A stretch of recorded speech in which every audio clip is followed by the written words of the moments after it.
My name is Angelique Cygan. I'm a registered nurse and I'm also an Oncology Breast Navigator, and I work for Mount Nittany Health in State College, Pennsylvania. Angelique, congratulations on this recognition. I know sometimes navigators can kind of be unsung heroes a little bit. So this is just our way of kind of highlighting, what you guys do behind the scenes to get people the care that they need. So thank you so much for taking the time to talk with us today. Sure. Thank you. It's an honor. Thank you so much. Absolutely. I'd love to know what inspired you to become an oncology breast navigator, and how many years have you been working in that role? I've been an Oncology Breast Navigator for 11 years, Mhm. and I've started that role here at Mount Nittany Health in the cancer program. Actually, I was a hospice nurse prior to that, and I really loved my job. So a friend of mine encouraged me to apply for the position. It was a brand new position here at the hospital. They had cancer navigators, but they didn't have a specific breast cancer navigator. So was invited to apply for the position, and I thought to myself, I'd had throughout the years as a hospice nurse, I had a lot of patients, of course, who were end stage cancer patients. And I had quite a few breast cancer patients who, through working with them and their families, I learned that they didn't fully understand a screening schedule, or they didn't, maybe had never even had a screening. And as you're working with patients and you're also working with their families, you're realizing that's an opportunity to teach everyone in the room. And I saw that even family members didn't really understand a screening schedule or the importance of it, or a lot of myths about mammograms and all those things. So I thought, wow, if I have a chance to maybe meet the patient before they get to stage 4, if I have a chance to educate family members or, the community on the importance of screening, that maybe I could make a difference. And little did I know of all the barriers that fall into place that prevent people from getting the care they need. So, of course, once I accepted the position, I learned quickly that, more than just education. Once you've educated someone about cancer, then they still have barriers that we have to work through. You can do all the education in the world, but if they don't have transportation or they don't have insurance, they're not going to get here. It just grew, and I love my job. I can't believe I get paid for doing this, because it's so important, and you just feel like you're doing something that needs to be done, whether it's a paid position or not. Yeah, absolutely. And I love that. And that leads us right into what does keep you motivated daily, and how do you continue to show up for your patients in that way? You did say that sometimes you're an unsung hero. You don't get a whole lot of recognition for navigation, and that's so true. Um, People don't really know what you do. Even here where I work, sometimes we'll get an employee with cancer, and they didn't come to us because they didn't even know, but their Mhm. friend will say, "Oh, there's navigators," and even where I work, no one knows. So you really need to promote yourself and feel good about yourself and feel good about what you do. It's easy to feel good when you have a lot of resources to provide to your patients. I've been to conferences where other navigators from other parts of the state have sat at a table with me, and they've said they have no resources. And Oh, it helps us realize how fortunate we are here in State College to have so many very generous donors who earmark their funding for cancer patients. mhm. So it's very rare that we have times where we're having to tell a patient there's nothing we can do for you.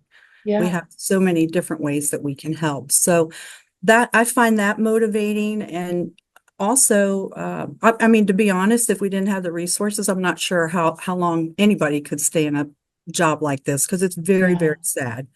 Every day, Yeah. I'm meeting new patients that their Hmm. lives have changed. And that's another thing that I find motivating, because I know that there are patients that I'm going to meet this afternoon who went to bed last night saying, I can't wait to meet this navigator who's supposedly going to organize my path or answer my Yeah. questions. There's somebody really important out there who is going to come meet me this afternoon to learn, Mhm. what are the next steps or what does this mean?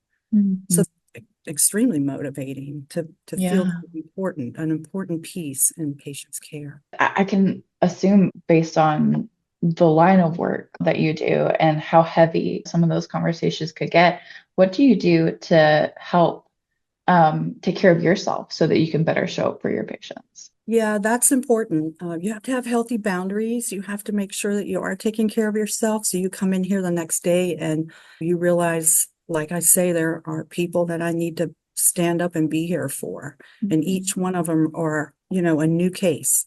And I think what I have found, I work with two other navigators, and we just Mhm. hired a financial navigator as well.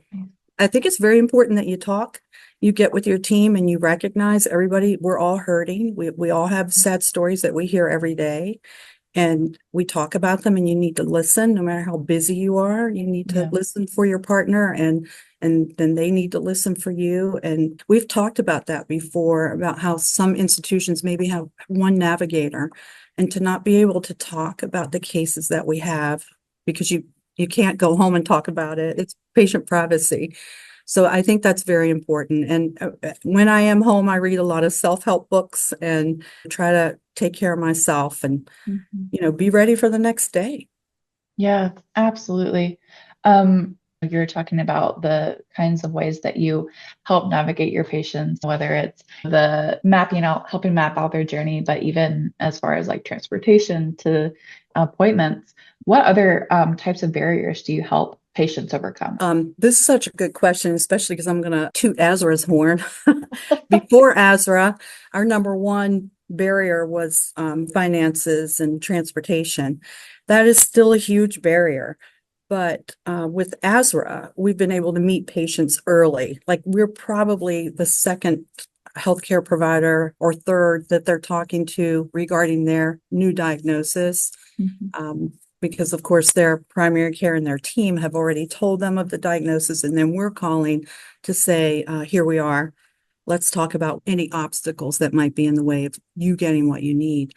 And so they meet us very early. And what we've noticed is after that call, many of them are calling us again, asking, simple things like, where's my appointment, or what time is it, or who is it with? And I can't remember this, or can you help me with that? Or just questions that come up before they've actually met the surgeon, the oncologist. Mhm. So I don't know where they went before Azra, but now they're coming to us, which is great. But Mhm. we're noticing an education barrier or a comprehension barrier of what's coming Mhm. ahead. And I think we've been able to help by being that point person. And I think we've all experienced making a phone call somewhere where you get a voicemail and you don't know if they're going to return your call or if they've heard you. And again, I visualize that patient sitting at home, waiting, waiting, waiting for that very important return call. And navigators have a high standard. Our navigators, we reach Mhm. back to the patient within that business day, even if we don't know the answer, Mhm. just to let them know that we heard them and that we're working on it. And we see that we've developed trust with them, that we are their number one person they reach out to. So truly, I think an education, understanding, helping with coordination, preparing them for these appointments. They didn't have Mhm. that before. Preparing them Yeah. for what it do. Many patients think there's only one oncology doctor that does it all. So Yeah. some patients think they're starting radiation their first visit. All those things are important to help prepare the patients. So I think it's changed a little bit what the top barriers are, but certainly finance and transportation come into play later down the road.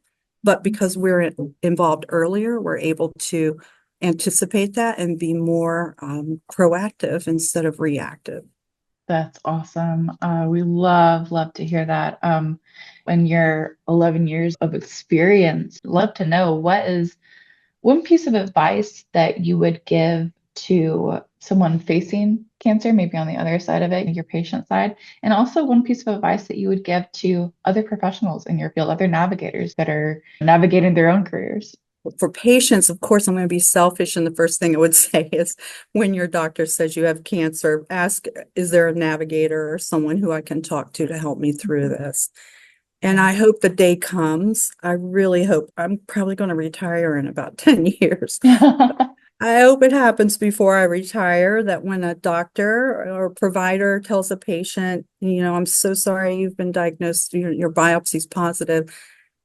I'm going to connect you with a navigator and they'll help you with the next steps. I know currently they're usually saying, we're going to set up your surgeon and then the surgeon will set up your oncology team. But somewhere in there, I'd like to hear that navigation would be the next person who's going to reach out to you, within the next couple of days to talk about what this means. So until that day, I would advise all people who are diagnosed to seriously ask, is there a navigator who can help me? It would help if a navigator can prepare you for the type of questions to ask or safe websites to go to. Well-meaning family and friends, especially with breast cancer, it's so common. The diagnosis is so common today, but treatments are all different for everyone. And when you first learn you have it and everybody's saying to you what should be happening, or didn't they do this, or this is what they will do, those things are really difficult to process in that early stage. Yeah. So the friends and family are so important, but it's also important for a navigator to prepare a patient for that. In terms of navigation, my best advice is get the navigator job if you can get it. Because Yeah. it's so needed and it's so rewarding. And if you're a healer and someone who likes to save people and educate them and leave them in a better place than where you found them, this is where you want to be. I always knew I wanted to be a nurse, but what I learned in the nursing field is that there isn't any time for the things that the patients really need.